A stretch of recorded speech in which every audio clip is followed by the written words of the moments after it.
I need to confess something. Living in the UK for the past 24 months hasn't just been a cute little cultural exchange program for me. It has fundamentally, biologically rewired my American brain. Because the person I was 2 years ago, the hustle grinding, chemically preserved, overly loud American Olivia, she is gone. She has been replaced by this strange hybrid creature who apologizes to inanimate objects and gets aggressively defensive about the proper way to make a cup of tea. Here is the truth. The culture shock doesn't hit you when you look at Big Ben or when you see a red double-decker bus. The culture shock sneaks into your house, rearranges your kitchen cabinets, and alters your psychological baseline until you wake up one day and realize your entire worldview is upside down. Also, most people just watch these videos and move on, and that's totally fine. But there's a small group of us, the ones who actually get these cultural glitches, and I've created a private space just for that inner circle. It's where I share the truly unfiltered stories and deep dives that are a bit too honest for the public feed. If you feel like you belong in that room with us, click the join button. It's not for everyone, but if it's for you, you already know it. I'll see you inside. Let's start with the most obvious symptom of my brain rewiring, the pathological need to apologize for literally everything. In the US, we would never apologize unless we actually did something wrong. And even then, getting an American to say sorry can require a team of lawyers and a subpoena. We are raised in a culture of positive politeness. We smile, we say have a nice day, we project friendliness. But in the UK, oh my gosh, sorry is not an apology. It is a comma. It is a spatial awareness tool. It is a defense mechanism. I was walking through Tesco the other day. Tesco is basically the British equivalent of Target, but with less home decor and more meal deals. And I bumped into a shelf, a literal metal shelf. And I said, "Oh, sorry," to the shelf. And then a woman walking past me who didn't even touch me also said, "Sorry." We were just two women apologizing to the grocery aisle. Why do they do this? I actually went down a rabbit hole trying to understand the psychology of the British apology because I thought I was losing my mind. It comes down to something linguists call negative politeness theory. Historically, British culture is built on a very densely populated island. For centuries, people have been living in incredibly close quarters. You couldn't just pack up a wagon and move out west if you hated your neighbor. You had to stay there. So society developed this complex, almost aristocratic framework of not imposing on other people. In America, our politeness is about inclusion. Come on in, join the party. Let me buy you a drink. In the UK, politeness is about minimizing your footprint. I'm so sorry to bother you, but could I possibly sneak past? I have completely absorbed this. My American brain used to take up space confidently. Now my brain constantly calculates how to exist in a room without slightly inconveniencing anyone else. It is exhausting, but I also kind of love it. But let's completely switch gears for a second because I need to talk about the concept of time and space, which is entirely inverted here. There is an old saying that in America, 100 years is a long time, and in Europe, 100 miles is a long distance. I never truly understood how psychologically profound that is until I lived here. In the States, if someone tells me a restaurant is an hour and a half away, I'm like, great, let me grab my keys, we'll be there for lunch. An hour and a half drive in America is a commute. It's nothing. You throw on a podcast and you cruise down a massive interstate. But in England, if you tell a British person you have to drive an hour and a half, they will look at you like you are embarking on the Oregon Trail.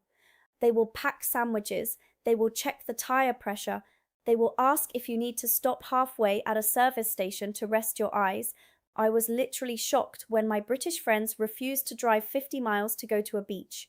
I was like, guys, it's 50 miles. But then I actually drove those 50 miles and I understood because driving in the UK is a traumatic gladiatorial combat experience. The roads were literally built for Anglo-Saxon horse carts in the year 800 AD, and they have just paved over them. You are driving down these single-lane country roads surrounded by 10-foot-tall impenetrable walls of shrubbery called hedgerows, and the speed limit will be 60 miles per hour. It is terrifying. So yes, 50 miles takes a lot out of you. But flip that around and look at time. In the US, if a building is from 1920, we put a plaque on it. We declare it a historical landmark. We have guided tours. My local pub here in England, the place where I go to get a soggy bowl of chips and a pint of cider on a random Tuesday, was built in 1432. 1432. Columbus hadn't even stolen the idea of America yet, and British people were already sitting in this exact building complaining about the weather. This has completely altered my American perception of history. In the US, we are obsessed with the future because our history feels so recent. We are constantly chasing the next big thing, the next innovation, the next frontier. Living in a country where you casually walk past Roman ruins to get to a Starbucks rewires your brain to realize that you are just a tiny, insignificant blip on the radar of human existence. It takes away that American pressure to be the main character of history. You are not the main character here. The pub is the main character. You are just renting space in it for a few decades. Speaking of the pub, we need to talk about alcohol and socializing, because my liver has had to go through a massive cultural readjustment.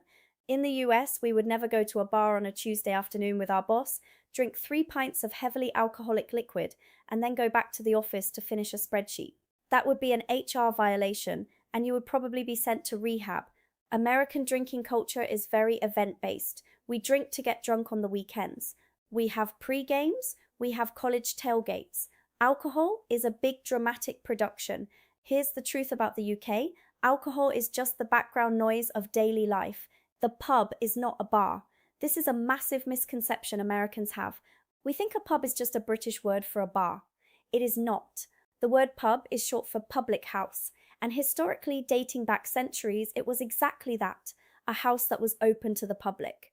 It is a community living room. When I first moved here, I was incredibly confused when my British colleagues would say, "Let's go to the pub," and then we would get there and people would have their dogs, literal toddlers would be eating mashed potatoes in the corner, and old men would be reading the newspaper silently. I was like, where is the loud music? Where is the bartender trying to upsell me a neon blue shot?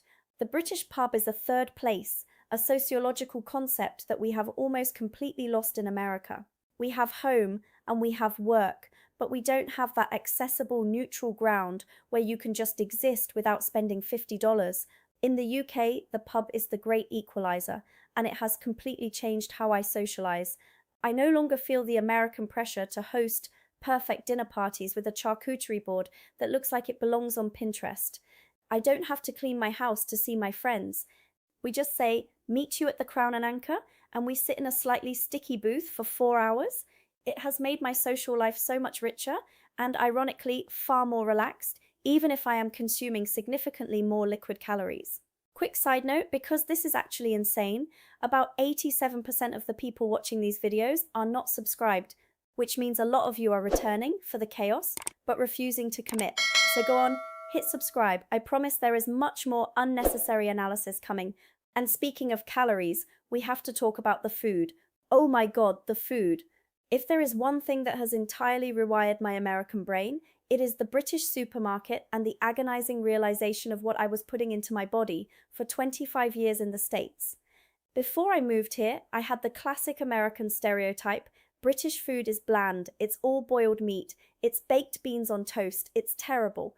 I was literally shocked to discover that the food quality in the UK is light years ahead of the United States.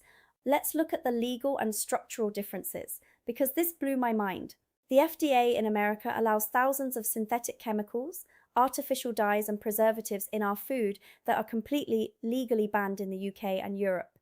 When I first started grocery shopping here, I would buy a loaf of bread, leave it on my counter, and 3 days later it was covered in mold.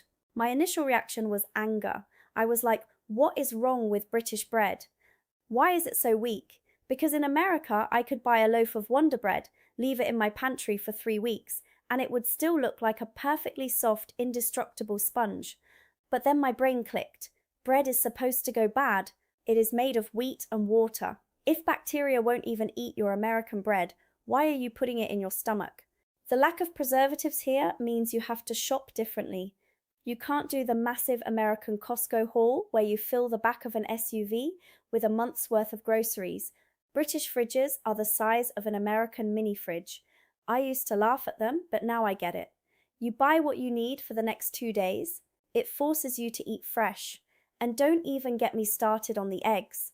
In the US, we would never leave eggs out on the counter. We aggressively refrigerate them. When I saw unrefrigerated eggs in the middle of a British grocery aisle, I thought it was a health code violation. But here is the science I had to learn. American factories wash their eggs with chemicals that strip away a natural protective layer called the cuticle. Because that layer is gone, the egg is vulnerable to salmonella, so it must be refrigerated. In the UK, they don't chemically wash the eggs. They leave the natural cuticle intact, which means bacteria can't get in, which means they can sit on the counter perfectly fine. Finding out that my home country chemically strips eggs to the point of vulnerability just so they look shiny and white was a radicalizing moment for me. My taste buds have completely changed. I went back to the States for a visit last Christmas, and everything tasted like corn syrup. The bread tasted like cake. The cake tasted like battery acid. My American brain has been ruined for American food. But let's pivot to something that triggers extreme anxiety in every American: healthcare. I want to talk about the NHS, the National Health Service. Now, Americans have very strong, mostly entirely incorrect opinions about socialized medicine. We are told by politicians that if we have universal healthcare, we will be waiting in line for 6 months to get a band-aid, and the government will decide if we live or die. So when I moved here, I was terrified of getting sick. But my experience with the NHS has fundamentally changed my psychological relationship with my own body and my finances. In America, healthcare is a consumer product. If you feel a slight pain in your knee, your first thought isn't, "I should rest." Your first thought is a rapid mental calculation of your insurance deductible, your copay, whether the doctor is in network, and if a misdiagnosis will bankrupt your family.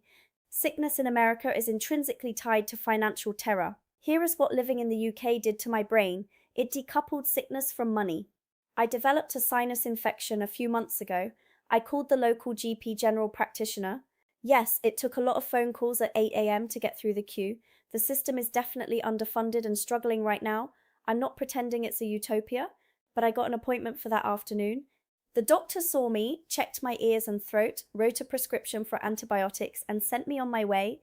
And as I was walking out the door, my American brain panicked. I walked back to the reception desk and awkwardly said, where do I pay? Do you need my card?" And the receptionist looked at me like I had just asked to pay her in magic beans. She said, "You don't pay, love. Just go to the pharmacy." I walked out of that clinic and I literally cried. I stood on the pavement in the drizzle and cried because for the first time in my adult life, I had received medical care without the looming dread of a surprise $800 bill arriving in the mail 3 months later. The historical context of this is beautiful. The NHS was founded in 1948, right after World War II, by a man named Aneurin Bevan, based on the principle that good healthcare should be available to all, regardless of wealth. It is practically a religion in the UK. During the pandemic, people stood on their doorsteps clapping for the NHS. Can you imagine Americans stepping onto their porches to clap for Blue Cross Blue Shield or United Healthcare? Absolutely not. We would rather burn our porches down. Now, the counter-argument is that the NHS moves slower for non-emergencies, and that's true, but it has instilled a bizarre stoicism in me. In the US, we want a pill for everything instantly. In the UK, the medical advice for almost everything is take some paracetamol, drink some tea, and rest. And surprisingly, that usually works. I have stopped viewing my body as a machine that needs expensive, immediate American maintenance and started viewing it as a biological system that just needs time. Which brings me to the absolute biggest shift in my American brain, the concept of work-life balance and the out-of-office mentality. We need to talk about this because the American hustle culture is a global anomaly, and I didn't realize how deeply brainwashed I was until I started working in London. In the US, our identity is completely wrapped up in our job title. What is the first thing you ask someone at an American party? What do you do? We equate busyness with importance. If you only take 5 days of vacation a year and you answer emails at midnight, you are considered a dedicated, top-tier employee. I brought this toxic, hyper-capitalist energy with me to the UK. During my first month at my new job, I was sending emails at 9 p.m. on a Friday. On Monday morning, my British boss pulled me aside. I thought I was getting a promotion. Instead, she looked at me with deep concern and said, "Olivia, why are you emailing on a Friday night? Are you not coping with your workload? Do we need to get you some help?" I was literally shocked. She wasn't impressed. She was worried about my mental health. In the UK, there are strict working time regulations. By law, every full-time employee is entitled to a minimum of 28 days of paid annual leave. 28 days. In the US, there is zero federal mandate for paid time off. Zero. You are at the mercy of your employer. When my British co-workers go on holiday, as they call it, they vanish off the face of the earth. They put on an out-of-office autoresponder that basically says, I am in Spain. I will not be checking emails. If this is an emergency, please call the fire department because I do not care. And society doesn't collapse. The business keeps running. It took me an entire year to take a 2-week vacation without experiencing crippling American guilt. I used to sit by the pool checking Slack on my phone under a towel so no one would see. Now, my brain has completely adapted. I realize that the American Protestant work ethic, this deeply ingrained historical idea that suffering and toiling makes you a better person, is a scam. The Brits work to live, Americans live to work. The psychological freedom of realizing that my job is just a transaction to fund my actual life is the greatest gift this country has given me. I no longer derive my self-worth from my productivity output. I derive it from how many pub quizzes I can win. Let's shuffle the deck here and talk about the environment, specifically how we exist outdoors. Because my relationship with walking has completely transformed. In the US, outside of maybe New York City or Chicago, walking is not a mode of transportation. Walking is a hobby. You put on Lululemon leggings, you drive to a park, you walk in a circle, and you drive home. Our infrastructure is entirely hostile to the human body. We have 6-lane highways separating housing developments from grocery stores. When I moved to my town in England, I didn't buy a car, and I realized quickly that the built environment here forces you to interact with your community. I walk to the train station. I walk to the butcher. I walk to the pharmacy. And because you are walking, you are constantly encountering your neighbors. You are exposed to the weather, which, let's address the elephant in the room, British weather. Before I moved, people warned me it would be grey and rainy. What they didn't warn me about was how the weather acts as the ultimate social glue. In America, we do small talk about jobs or sports or whatever. In the UK, the weather is a complex, nuanced language of its own. It is the great equalizer. You can be standing next to a billionaire or a bricklayer at the bus stop, and if it starts drizzling, you both look at each other, sigh, and say, "Miserable out, isn't it?" And you share a moment of profound human solidarity. I used to find small talk annoying. Now my American brain automatically scans the sky whenever I leave the house, so I can prepare my opening weather-related thesis for the cashier at the corner shop. It's not actually about the rain. It's a psychological check-in. It's a way of saying we are both experiencing this mild discomfort together, and we are surviving. And that brings me to the humor. Oh, the banter. If there is one thing that has truly rewired the neural pathways of my brain, it is British sarcasm and self-deprecation. In the US, we are very earnest. If someone is good at something, they say, "I'm great at this." We celebrate success loudly. If an American wins an award, they cry. They thank God, they thank their high school coach. If a British person wins an award, they look at it suspiciously, make a joke about how the judges must have been drunk, and then apologize for taking up everyone's time. At first I thought everyone here hated themselves. When I would compliment a British friend on her outfit, she wouldn't say thank you. She would look disgusted and say, "What? This old rag? I bought it for £3 at a charity shop. It smells like moths." I was so confused. Why couldn't they just take a compliment? But then I realized the British psychological framework is built on leveling the playing field. Earnestness makes them deeply uncomfortable because it feels arrogant. So they use humor, specifically taking the mickey, to show affection. In America, if someone roasts you, it means they are bullying you or they don't like you. In the UK, if someone insults your haircut, it means you have been accepted into their inner circle.